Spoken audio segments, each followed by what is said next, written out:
已經第6代啦，我接手應該有16到18年左右啦。凌晨4點做到夜晚8點半左右，如果加班嘅呢，可能就做到11、2點啦。釜山金巢琵琶鴨因為形似樂器琵琶而得名。呢味令到珠海人魂牽夢繞嘅非遺美食，已經收埋喺心巷裏邊將近200年。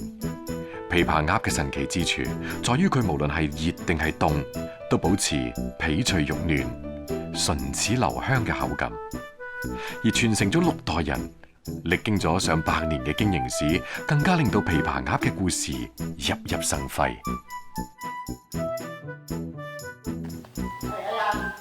呢個就係我朋友，喺日本嗰邊翻嚟嘅，帶佢嚟交流一下。仁哥你好，你好，你好，你好。我聽行你講話。帶住乾務廚藝喺日本闖蕩咗20年嘅梁建庭慕名而嚟，本身就係掌廚人嘅佢，要揾黃種人學下藝。我哋用嘅呢60日左右嘅鴨，漂都要好講結實嘅喎。係啊，側咗又唔個形狀又唔靚啊。鴨扁佢啊？鴨扁係過下熱水嘅，跟住就收縮咗再醃製咯。嗱，依家一般就提前1日備貨㗎，放入去封房啊？係啦，要風乾，一定要夠乾。你依家咁樣纖焙都係有技巧㗎，如果你隨意嘅話，冇一燒佢就鴨就變形㗎。啲一收縮就變形。係啊。阿庭哥，依家啲鴨就燒熟啦，出爐啦。哇！聞到流手水。如果你翻到日本嗰時要做嗰時咧，你就要注意啲火候啦。一開始咧大火睇佢啲色澤有變色，控制個火候啦。食起身咪皮脆肉滑啦，係嘛？好嘢。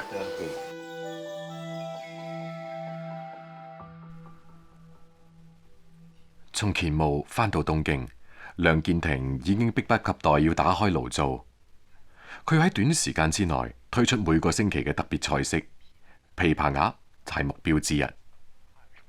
20年嘅他鄉打拼生涯，培育咗梁建庭時刻保持求新求變嘅習慣。我2年啊，開咗成7、8間喺周圍，所以競爭比較大。細嘅地方10幾間中華料理，你係難行做。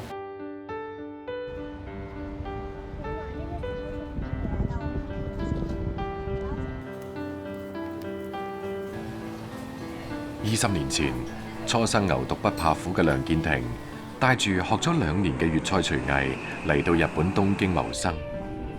先係打工仔，後嚟係老闆。經營失敗之後，又變返打工仔，再次創業成為老闆。3創3敗，而屢敗屢戰之下嘅呢一家黃味坊，已經係梁建庭喺東京嘅第4次創業。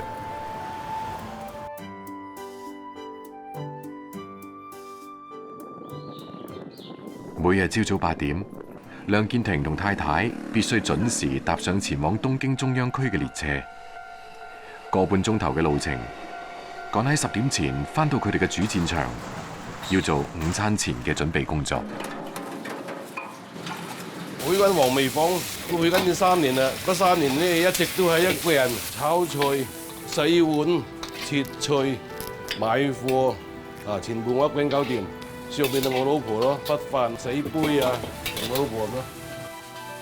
一個人掌控一個廚房，120幾款固定菜式，每個星期8款特別推介，每日為上百人解決午餐同晚餐。好大嘅壓力，因為呢度啲租啊各方面人工都好貴，加上日本經濟唔好咧，啲菜式方面價錢只有比10年前低。食物嘅材料咧就而家越嚟越貴。親力親為，合理控制成本，呢個係兩夫妻靠經驗總結而嚟嘅經營之道。亦只有咁樣，餐館先至可以生存落嚟。いらっしゃいませ、こんにちは、ひとり様。一緒にどうぞよろしいですか？はい、どうもありがとうございます。ありがとうございます。とラーメンと何でしょうか？すいません，忘れた，ごめんなさい。梁建庭嘅太太好有語言天分，黃味坊能夠喺中央區經營落嚟，亦都有賴於太太嘅呢一口流利嘅日語。就就是55分或50分到12點半，就很緊張了。反正做每樣東西就要很快，就會跑住來做的，只能死不能病。如果你搶不到客人，就沒有生意了。就中午就靠一個鐘頭的時間去搶客。有陣時揾嗰班客人，諗住唔揾啲新嘢吸引下佢又去第二間，都幾頭痛嘅，要喺嗰啲貨源，又係有嘅成本。係今日嘅生意麻麻地，經歷風浪嘅梁建庭並未因為咁樣而掛心。晚市過後，梁建庭嚟到咗同鄉梁彪嘅廣東料理店。梁彪同梁建庭都係珠海乾務人，20年前佢哋一齊背井離鄉嚟到日本謀生。而家佢哋每個星期都堅持一齊研發新菜式。阿彪買咗條白線，喺研究呢個新菜。誒，你話點整啊？2條兩色啦，係嘛？好啊，一條盤龍啦。嗰條就整酥炸啦，耳骨一片就炸啦。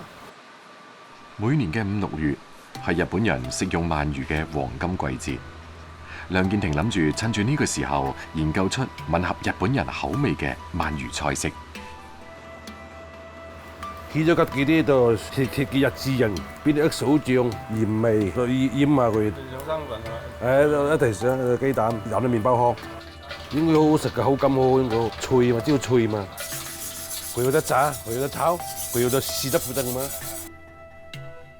鰻魚，廣東人叫做白鱔。日本嘅鰻魚60%嚟自中國。珠江三角洲歷嚟係鰻魚生長嘅黃金區域。而喺鰻魚嘅烹調方式上邊，粵廚更係創作出咗林林總總嘅做法。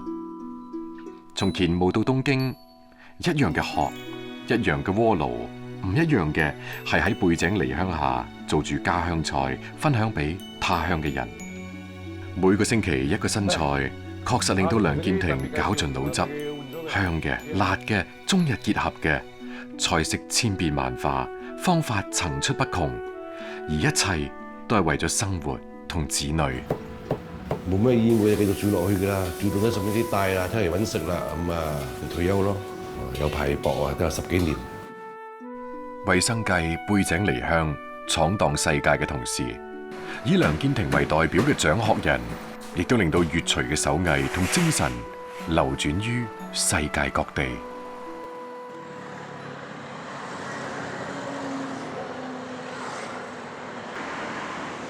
阿貴啊，今天我叫你做那個野雞卷啦，是我們順德的經典的名菜來的啊，有100多年的歷史，但是操作起來做起來很繁瑣，不容易做好。不定期咁傳授家鄉菜嘅做法俾啲徒弟，係歐培彪喺異國他鄉創業後嘅堅持。歐培彪傳授嘅野雞卷係順德菜中粗料精做嘅典範菜式。呢味菜式改名野雞卷，但係就同雞冇任何關係。佢嘅主要材料係肥膘同瘦肉。用豬的肩膀到後腰10公分最厚的那點肉，為什麼呢？那個地方的肉比較細膩緊密。要等肥膘同瘦肉相互包裹之後，做到外脆內嫩、香而不膩，刀工係成敗嘅關鍵。肥肉一定要片成2毫米，瘦肉也一樣。肥肉薄了容易穿，厚了口感不好。如果那個瘦肉厚了，口感就柴了，不好吃了。30厘米長，20厘米闊，2毫米厚就最標準。肥膘用曲酒浸泡5分鐘，既可以去腥臊，又能夠增添酒香味。瘦肉要放雞蛋、鹽巴、醬油，還有一點點生粉，還有一點點酒，醃它大概是20分鐘內就可以肥瘦合併捲起來。肥膘同瘦肉被拆分再合併，搖身一變成為粗料精做嘅肉卷，入爐猛火蒸20分鐘，再放入冰箱迅速降溫成硬塊，先至刀切唔爛。最起碼要砂鍋要110度，就把那個野雞卷馬上收緊，慢慢的把那個油逼出來，它是外酥裏嫩啊。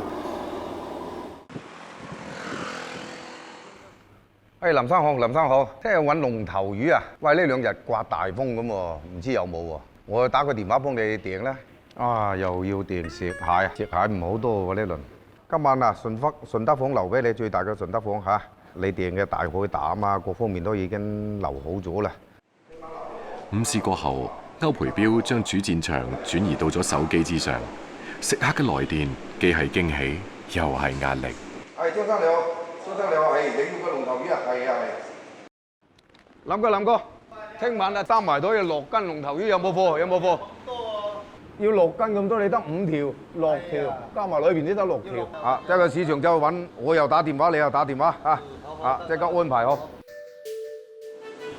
有時咧，其實啲客人揾啲嘢都幾撩楞嘅，有啲食材唔一定一下子揾到，我都盡能力去同佢揾。食客都中意稱呼歐培彪係順德彪。今日嘅風光源於歐培彪5年前一個衝動嘅諗法。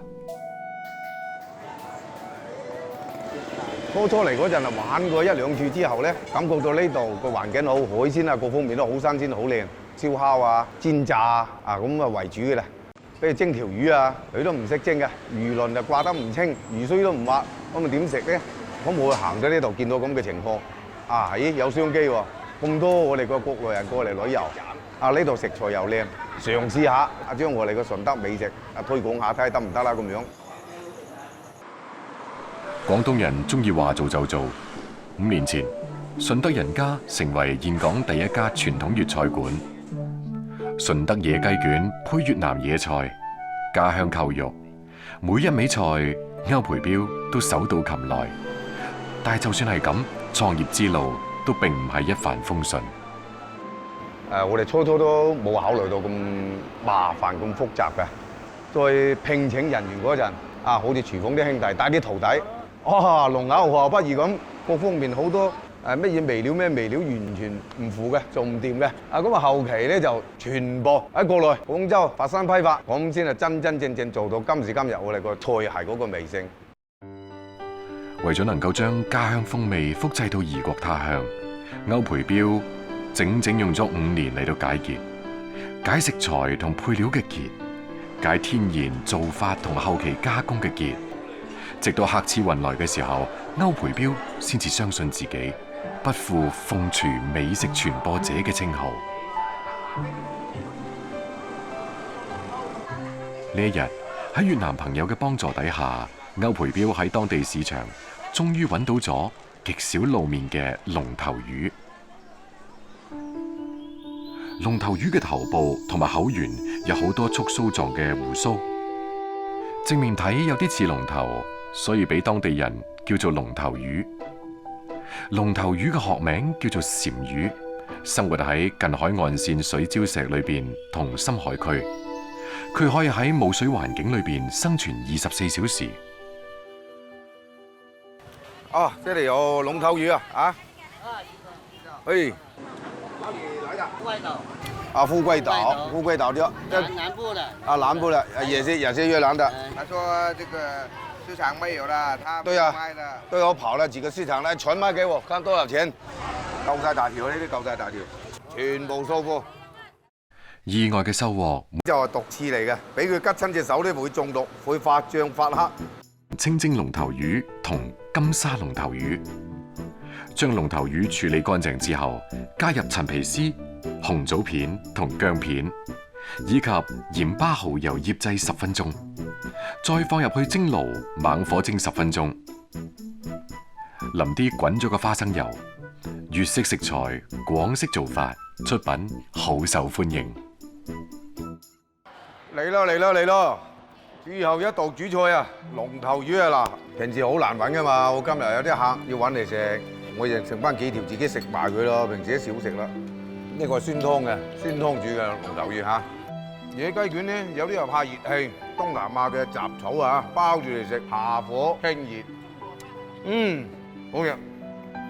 記住啊！生於順德、長於順德嘅歐培彪，係順德美食嘅創作者同傳播者。從某一種角度嚟睇，正係因為有咗歐培標咁樣嘅粵廚，老廣嘅美食先至可以流轉世界各地，並同當地美食完美結合。鹽係人類不可或缺嘅調味品。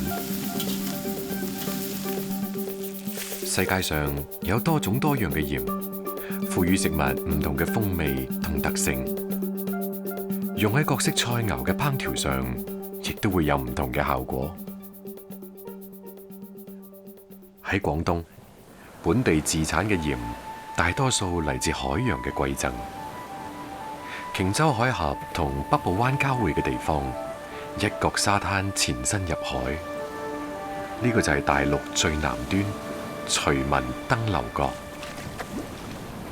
海底之下係目前中國面積最大、保存最完好嘅珊瑚礁保護區。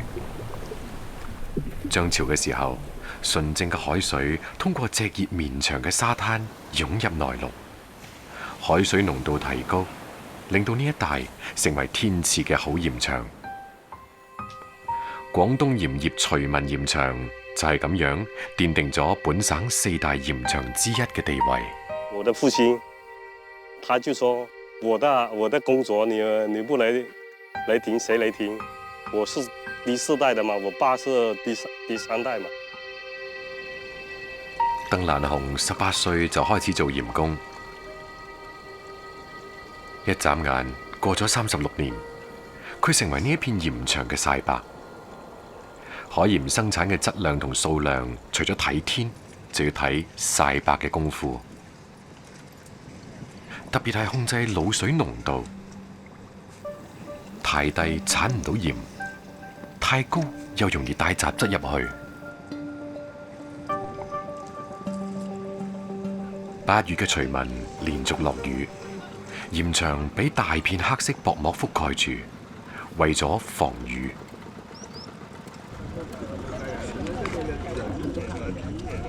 第2日，趁住冇落雨，鄧蘭雄即刻帶住鹽工搶收海鹽。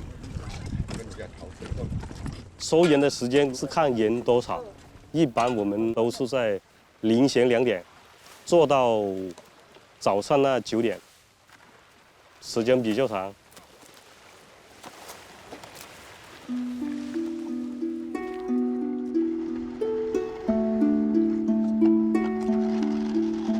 鹽工排鹽遵守2個字：慢。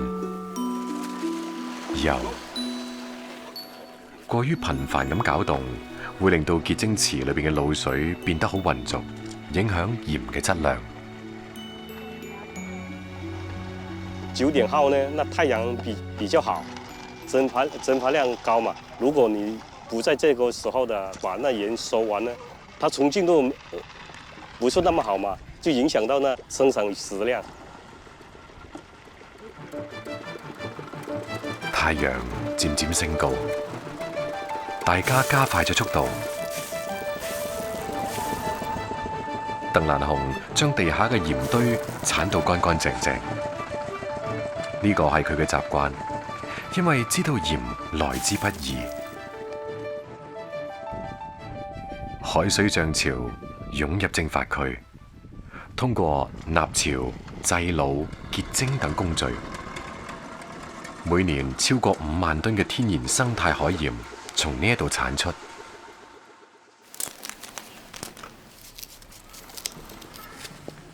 鄧蘭雄嘅太太梁小娜中意用海鹽做醃製品。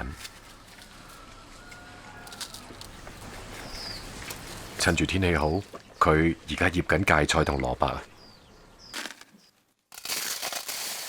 我們的鹽都是海水曬的，沒有什麼雜質，吃了很健康的。3個星期之後，呢啲當地經常見到嘅醃菜就可以食得啦。炎熱嘅氣候令到當地人創造咗一種更得意嘅食法——醃西瓜。先將西瓜去皮，再用細海鹽捽勻全身。細鹽進它那身體裡面就快一點。你看，一搞上去就變色了。海鹽滲入西瓜裏邊，令到平時食之無味嘅瓜皮脫水變脆，同果肉混合，酸甜可口，鹹中帶鮮。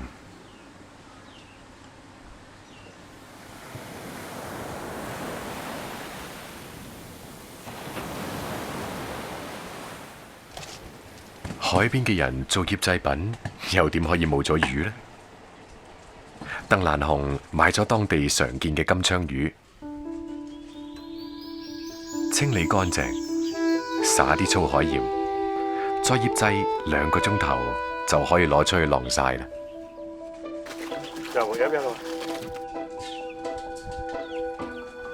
今日個女要返嚟，梁小娜準備要做多幾味餸。當地人做魚湯，鍾意落啲粗海鹽，令到湯更加鮮甜。蘿蔔潤燒解咗五花肉嘅肥膩，爽脆可口。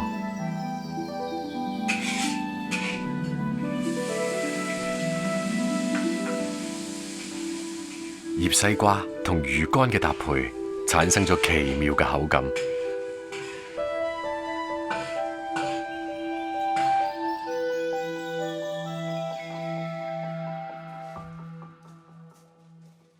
海鹽比一般嘅鹽口感更加柔和，帶住特有嘅礦物質同埋海水嘅鹹鮮味，回味當中仲有一絲甘甜。喺南方海鹽、小鹽、煮芋頭等等鮮嘅，加牛鹽比較好嘅。好似鄧蘭雄咁樣，幾代人從事鹽業嘅家族已經好少。雷州半島生產咗全省超過70%嘅海鹽。隨住時代變遷，古老嘅徐聞鹽場亦都融入咗機械化、現代化生產。不變嘅係海鹽嘅味道純正如初，陪伴住我哋。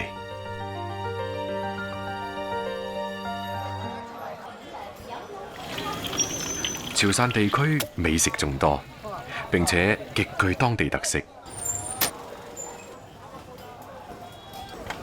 而普寧小食，就算喺潮汕美食裏邊，亦都唔會被淹沒。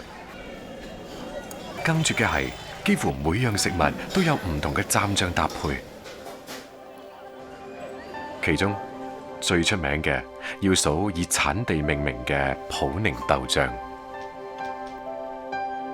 傳統潮菜豆醬焗雞，用普寧豆醬整雞醃製之後，再瓦煲燜焗，鮮香可口。醬香焗蟹亦都有異曲同工之妙，豆醬突顯咗蟹嘅鮮味，將豆粒研壓成泥，混合生薑等製成豆醬薑，用嚟煮魚更係滋味一流。普寧豆醬係各種醬香菜式嘅基礎配料，潮菜嘅點睛之筆。而製作呢一種美味嘅傳統作坊，依然仲散落喺各處鄉間。川行喺呢一個普寧最大嘅莊氏村落裏邊送貨，係莊玉水嘅日常生活之一。我們都在本村做，沒有走出去，因為豆醬是我們本地人天天都會吃的東西，要保持新鮮，一般都是一些左鄰右里過來打。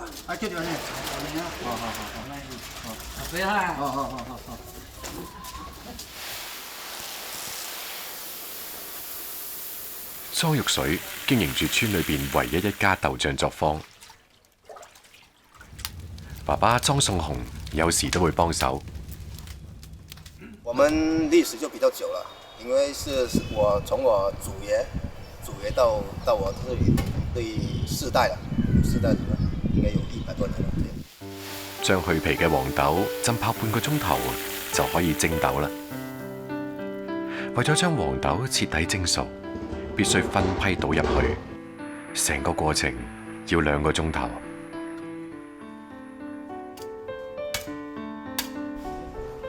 呢啲熟透咗嘅黃豆，經過降溫同晾乾水分，就要進入最關鍵嘅一步。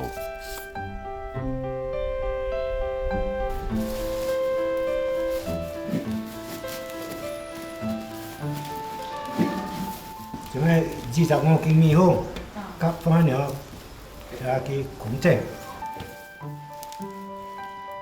佢哋將米曲霉菌同黃豆一齊均勻搓揉，令到每一粒黃豆都可以沾滿菌種。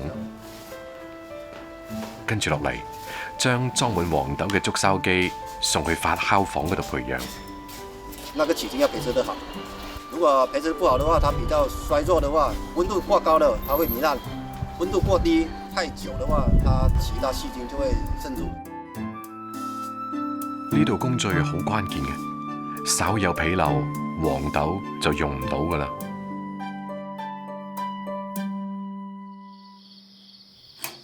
我現在每個晚上會起來幾次，小時候呢也是看我爸爸這樣子起來看一下，現在輪到自己也是這樣子了。從用溫度計測溫到而家，熟練用體溫同嗅覺嚟到判斷黃豆發酵嘅程度。莊玉水用咗12年。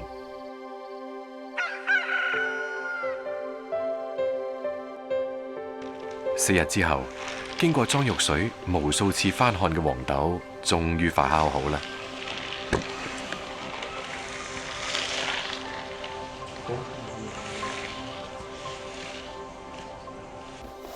黐住喺黃豆上面嘅曲菌，茁壯成長，從白色變成綠色。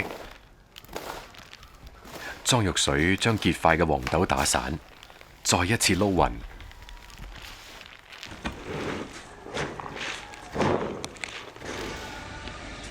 將發酵過嘅黃豆倒入去陶缸裏邊，注滿水，再泡發半日，最後加入一定比例嘅鹽，一齊攪拌均勻，令到黃豆再次發酵。都是每天要攪拌2次，要不然它上下層的話，它就會分層，可能會下面有一層豆子，上面就橙色豌豆。除咗攪拌，莊玉水堅持用傳統嘅陶缸發酵黃豆，因為佢保溫得更耐。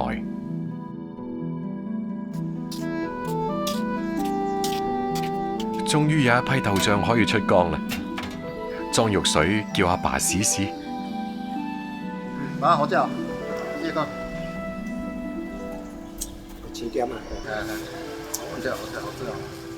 經過長達3個月嘅天然照曬之後，豆醬變咗金黃色，已經有隱隱嘅醬香。莊玉水終於可以進行最後一道工序——煮醬。可能它的醬的話，它會更碎一點。然後顏色的話會黑一點，這樣子。但是普寧豆醬的話，橙黃是比較好看，它的那個發酵周期但沒那麼長，所以的話味道更鮮甜一點。新出嘅豆醬當然要自己先試下。普寧豆醬係魚類嘅絕配，煎至金黃嘅紅衫魚，鋪上薄薄嘅一層，去腥提鮮。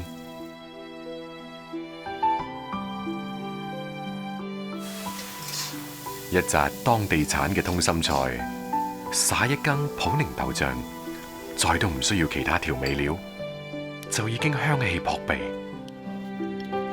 普寧豆醬除咗鮮，仔細咀嚼仲可以食出一絲黃豆本身嘅甜味。正如平凡嘅日子，因為堅持而變得有滋有味。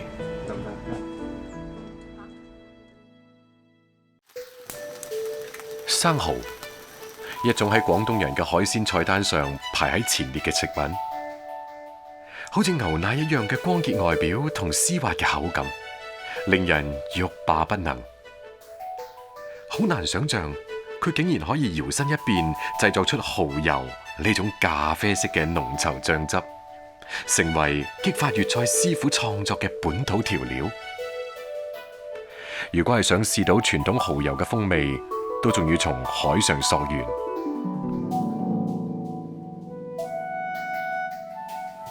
台山鎮海灣擁有住珠三角地區面積最大嘅紅樹林，良好嘅生態、鹹淡水交界嘅地理優勢，令到呢一度成為生蠔生長嘅沃土。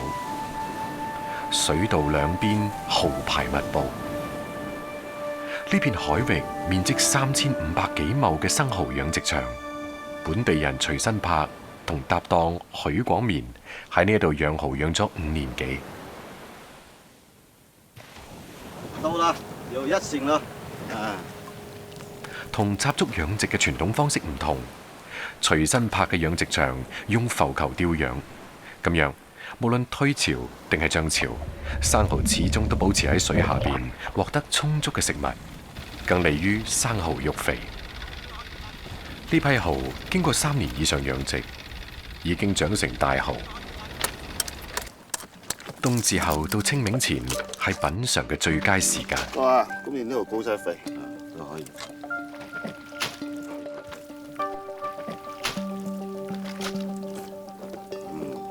我哋呢個養殖場呢個水質夠清夠深，啲水冇污染，養出嚟啲蠔呢，我哋都可以攞出嚟生食嘅。佢哋兩個隨蠔船滿載而歸，喺岸邊卸貨之後，大家就地起蠔。蠔殼堆積成山，呢度一直有養蠔嘅傳統，幾乎每家每戶嘅生活都同蠔產生關係。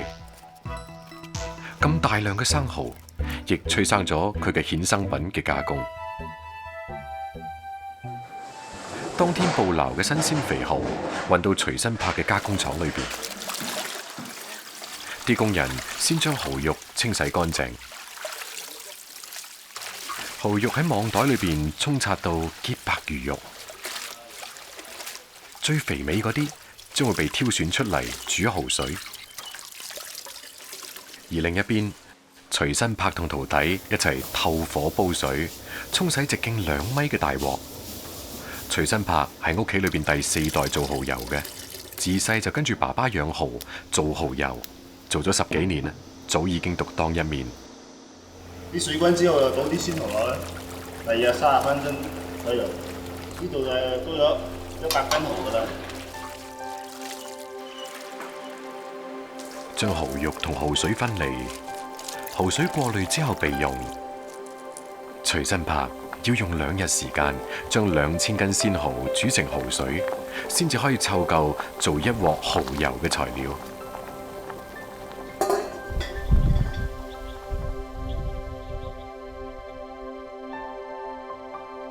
要煮到好嘅蠔油係唔可以心急嘅。徐新柏晚黑都要不時去睇下鑊裏邊嘅蠔汁。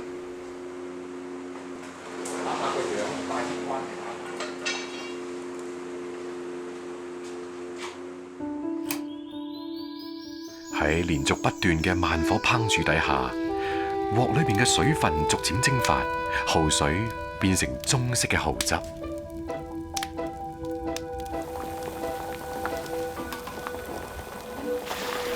徐新柏同徒弟將呢前2日煮好嘅半成品全部倒入鑊裏邊。2000斤蠔啦，煮成1鑊，最尾150斤到800斤左右啦。再經過半日慢煮，鮮香味喺空氣中飄逸。呢個時候，真正嘅蠔油先至被濃縮提煉出嚟，味公道，鮮甜。只用蠔同水，以時間雕琢，一種極富想像力嘅醬汁誕生啦。除咗蠔油，鮮美嘅生蠔仲可以製成蠔乾，俗稱蠔豉。蠔豉廣府話發音接近好事，係家家戶戶過年必備嘅調味食品。趁住好天，徐新柏同埋大家一齊曬蠔。做蠔豉分為生曬同熟曬2種。徐新柏堅持用鮮蠔生曬保留咗蠔嘅精華，更加鮮甜。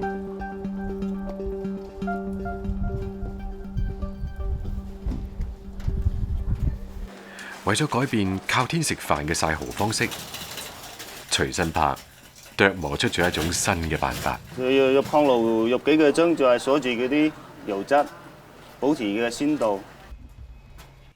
咁樣既可以保留傳統日曬嘅風味，仲能夠減少天氣對蠔豉質量嘅影響，一舉多得。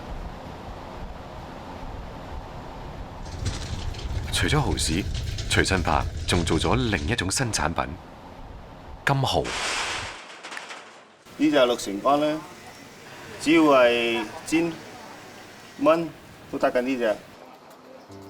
今日週末，兩個仔從100公里外嘅市區返到鄉下。徐新柏長期喺鎮上面做生意，三父子好少可以見到面。難得家人團聚，豐盛大餐自然係少唔到。蠔豉加入寡淡嘅西洋菜湯裏邊，即刻有咗海嘅滋味。金蠔要用細火慢煎，火候太過容易變焦變硬，相當考功夫。金蠔自帶鹹香味道，完全唔需要調味料就鮮美無比。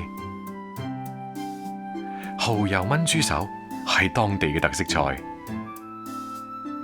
肉香同蠔香交融，再淋新鮮出爐嘅蠔油上去，香噴噴，令人胃口大開。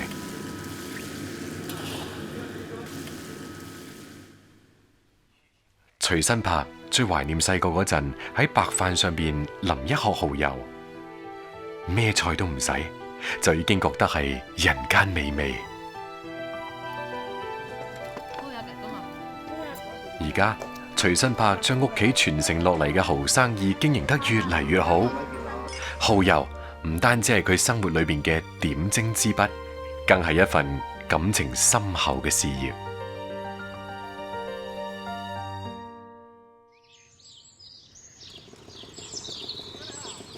金秋10月係好多農產品收穫嘅季節，同江西省交界嘅南雄市有一種極具特色嘅植物，亦進入咗採摘嘅旺季。茶油樹呢種獨屬於南方嘅油料樹種，喺中國已經有2300幾年嘅栽培歷史。霜降之後，茶油果成熟飽滿，係最佳嘅採集時間。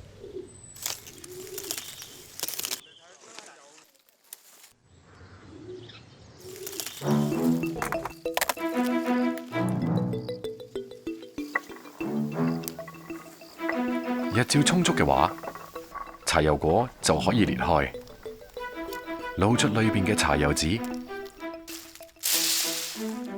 呢個先至係大家用嚟榨油嘅關鍵。茶油籽仲要經過個幾星期嘅暴曬，越乾越好，為榨油做足準備。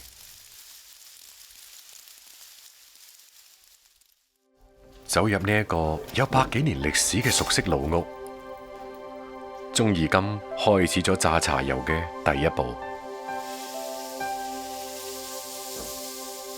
搓茶籽，這是第一步啊！烘烤茶油籽看似簡單，其實都幾考功夫。烘得太乾唔好榨油，火候唔夠又好難逼得出油脂。我們一般是填這個水，摸下，把這個茶籽壓開來，看一下裡面那個茶籽，你看熬一下，那就是聽得響一點響了，然後摸去比較刷手就乾了。烘烤好嘅茶油籽送去另一邊嘅剪壓房裏邊研粉。呢個100年歷史嘅巨大石磨，最開始係以水力作為動力嘅。但係年久失修嘅水車一早已經毀壞，唯有人力代替。同機器研磨時產生嘅高溫唔同，呢種原始嘅研磨手法保證咗茶籽營養成分嘅穩定性。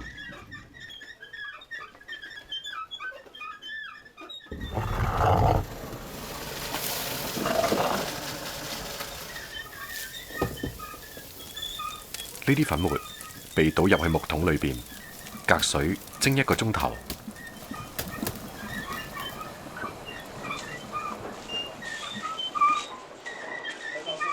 等到熱氣騰騰嘅茶籽粉一出鑊，就要馬上包裹起身。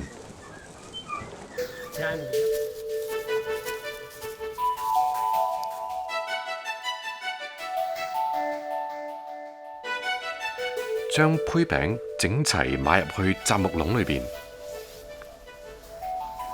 再將木契按順序插入雜木籠，直到裏邊完全冇晒空隙。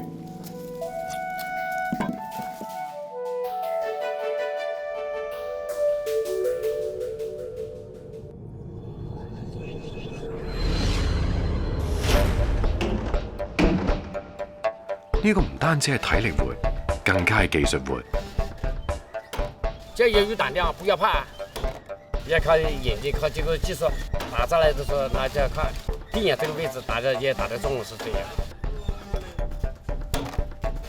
經過咁繁複漫長嘅工序，100斤乾燥茶籽榨出嚟嘅茶油都唔夠30斤。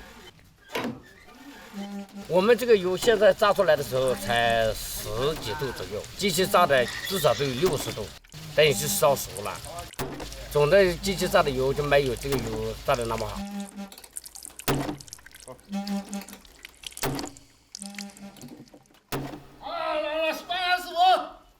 大家今日終於食到新鮮茶油做嘅菜。茶油係植物油，色清唔膩，並且帶有一絲煙燻同青澀嘅味道，尤其啱同肉類烹製。南紅人鍾意辣，酸筍鴨係代表菜之一。茶油嘅加入，中和咗辣椒同酸筍嘅燥熱。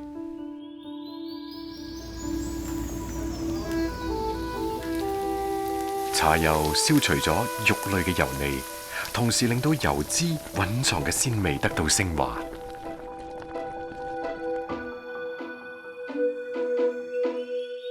南紅人釀豆腐別具一格，將芋頭絲同豬肉末做成餡料，混合茶油，再釀到豆腐乾裏邊蒸熟，清香撲鼻。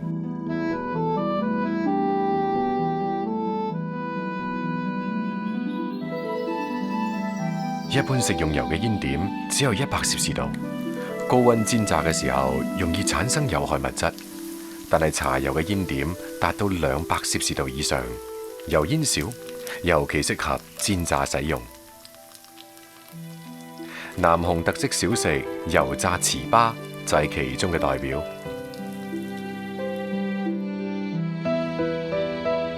榨油季節告一段落，村裏邊僅有嘅榨油師傅終於都可以閒落嚟傾下偈。過年豬啊，佢榨到嗰啲冇油，冇子油。過年豬啊，過了年就將我那個左手打一下。寒夜裏面，用曬乾嘅茶油果殼作為燃料，回憶住舊日時光，更希望茶油製作能夠由年輕人繼承落去。